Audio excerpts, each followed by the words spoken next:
وہ انتہائی غیر سنجیدگی کا شکار ہے۔ جو پریویلیجز کمیٹی ہیں اس کا اجلاس ابھی تک نہیں ہوا ہے۔ آج بھی اگر نشاندہی تو میں نہیں کرنا چاہتا ہوں لیکن کورم خیر سے پورا نہیں ہے،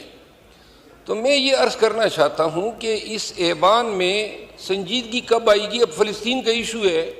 فلسطین کی ایشو پہ مولانا صاحب بھی نہیں ہے، یہاں جتنی پیپل پارٹی کے بلاول بھٹو زرداری صاحب بھی نہیں ہے، ہمارے بیرسٹر غور صاحب بھی نہیں ہے، اور نون کے بھی جو پارلیمانی لیڈر ہیں نہیں ہیں۔ بہرحال افسوس کا مقام ہے۔ فلسطین کے حوالے سے اتنی لمبی چوڑی بات تو نہیں کروں گا جو دیگر محترم مقررین نے بات کی،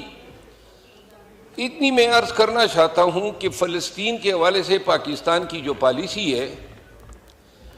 وہ ان ریئلسٹک رہی ہے، ریٹوریکل رہی ہے، لفاظی پر مبنی رہی ہے، اور غزہ میں فلسطینیوں پہ جو مظالم ڈھائے جا رہے ہیں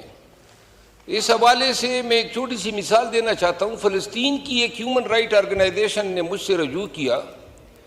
کہ جو فلسطینی پاکستان میں اور بالخصوص اسلام آباد، پیریفری میں اور پنڈی میں آباد ہیں، ان کی ری ایبلیٹیشن کے لیے ایک این جی او جو فلسطینی این جی او ہیں وہ یہاں پہ کام کرنا چاہتی ہیں، اور جس کے لیے پاکستان کے کسی بینک میں جو ہے اکاؤنٹ ان کے لیے کھولنا ہے۔ ایم سی بی، میزان بینک، اے بی ایل اور عسکری بینک، ان چاروں کے پاس گئے، کاغذات جمع کیے، اور اخیر میں ان بینکوں کا جواب یہ آیا کہ جی ہم کسی فلسطینی این جی او کو پاکستان میں بینک کھولنے کی اجازت نہیں دے سکتے۔ اب یہاں ہم قرارداد تو پاس کر لیں گے، لکھ لیں گے کہ جی اس ایوان نے جو ہے اس پہ انتہائی افسوس کا اظہار کیا۔ ہمیں یہ بھی ادراک ہے نا، وہاں لوگ راتوں کو بھی نہیں سوتے ہیں کیونکہ بموں کی گنگرج ہیں، اسپتال ملیا میٹ ہیں، اسکولز کالجز درسگاہیں،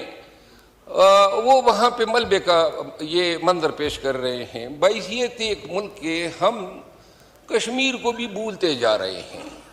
اور یہ بھی لفظی خدمت ہوگی، قرارداد آ گئی اور قرارداد میں ہم نے کنڈیم کیا۔ کیا عملی طور پر اگر ہم فلسطینیوں کے لیے ایک اکاؤنٹ تک نہیں کھول سکتے ہیں؟ ہم نے اقوام متحدہ میں ہمارے مندوب نے 2 دفعہ کشمیر پہ یہ غزہ پہ جب حملے شروع ہوئے ہیں تو 2 دفعہ بات کی ہے۔ میری گزارش یہ ہے کہ پاکستان کو اسلام کا قلعہ کہنے والے کہ یہ اسلام کا قلعہ ہے، اور جو میں نے 2 منٹ کا وعدہ کیا تھا بس آدھا منٹ رہ گیا ہے، اس ہمارے لیے ضروری ہے کہ کبھی ہم انفراسٹرکچر میں یا ری ایبلیٹیشن میں جو ہے کوئی مدد فلسطینیوں کو کیوں نہیں دیتے ہیں۔ پنجاب کی حکومت کا کوئی منسٹر ہے، میں اس کو خراج تحسین پیش کرتا ہوں، 10 کروڑ روپے اس نے فلسطین کے فنڈ میں عطیہ دیا ہے۔ اس ایوان میں بھی بڑے ارب پتی اور کروڑ پتی بیٹھے ہوئے ہیں، مجھے پتہ نہیں ہے کسی نے کاکب بھی دیا ہے کہ نہیں دیا ہے، لیکن میرا خیال ہے کہ کسی نے نہیں دیا، اور نہ اگر دیا ہوتا تو علی اعلان کہہ چکا ہوتا۔ میری گزارش یہ ہے کہ تھوڑی سی ہم اس جہان میں تو جانا ہے، جانے سے پہلے اگر اپنے مسلمان بھائیوں کے ساتھ ان حالات میں بھی اگر ہم اخلاص نہ کر سکے، آنے والا وقت جو ہے یہ تقاریروں کو یاد نہیں رکھے گا، ہمارے عملی اقدامات کو یاد رکھے گا۔ میں جناب کا بہت مشکور ہوں۔